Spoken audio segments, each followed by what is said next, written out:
You may be wondering why I'm huddled in this crazy warm Icelandic wool blanket when it's 85 degrees outside. But there's a good reason for it. I'm going to read an excerpt from my book, Double Blind, The Icelandic Manuscript Murders. We follow Brynja, a forensic geneticist who has just received a clue as to the whereabouts of her long ago disappeared brother, and that somehow his whereabouts might be linked to a root cellar.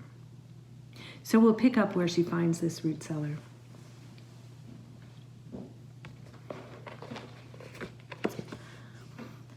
Lifting the hatch door, Brynja descended, her boots pressing hard into the packed dirt of the root cellar steps. A rank smell of decay lifted off damp, sodden walls. Feeling her way down in the darkness, she hit her head on a wooden beam and fell to the cold, earthen floor. In the dim shaft of light from above, Brynja gripped the leg of a wooden table and pulled herself up. She spotted a dozen candles strewn about and a box of matches.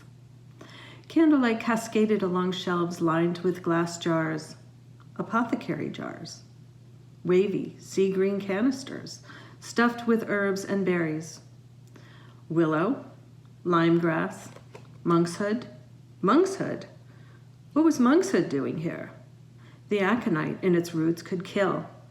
Its other name, sheep's death, was plain enough. Brynja moved the candle closer. Icelandic poppy? She stepped back. Wasn't virtually every part of the poppy plant poisonous? Rife with toxic alkaloids? The next jar screamed Amanita muscaria. The beat of Brynja's heart roared in her ears. Amanita muscaria is the berserker mushroom.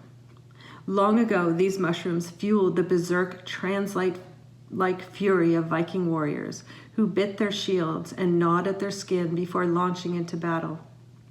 She should go. She had to tell the others what she had found. This was no herbal pharmacy. These plants were poison. A moth brushed against her cheek. She jerked back, and the flame died in the flurry of her movement.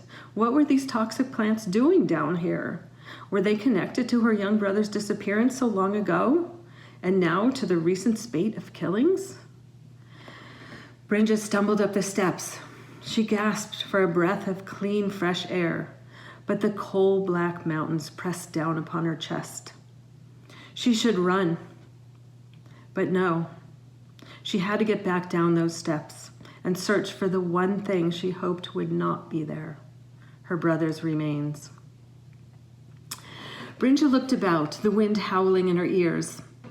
In the distance, a plume of smoke rose from the chimney of the turf house.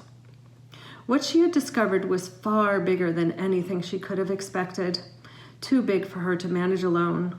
She needed help, and she needed it now. She punched in Ari's number, desperate to hear his calming voice. "Thank God," he said. "Where are you?" "I found the root cellar." "Where? Tell me where." "Just past the sheep corral to the north." "I'm on my way," Ari said. "Don't move. Stay." The line went dead. She had to act fast. She had to know. She crawled over to the hatch and climbed back down. The flickering light of her candle reflected off the glass jars, illuminating a shelf of dusty books. An old chest held newspaper clippings. 2 metal buckets stood empty. Tapping the floor yielded nothing. No grave. It was time to go. But Ari had said to stay put. He would be here soon. A mouse skittered across the floor and up the leg of her boot. Brynja stomped to scare it off and dropped the candle, spraying hot wax on her jeans. She jumped back and her heel hit a large metal box. She opened the lid. A billow of mold rose up. She reached inside. Shreds of torn linen fabric, twine, and a chill swept the length of her body. She froze, immobile, rooted to the packed dirt of the cellar floor. A muted thud of heavy footsteps sounded from above. The door creaked open. Thank God, Ari had found the root cellar. Brynja rushed to the bottom of the steps. "Ari, I'm down The words disintegrated in the suffocating grasp of hands about her throat. "Stay still," a man's voice hissed.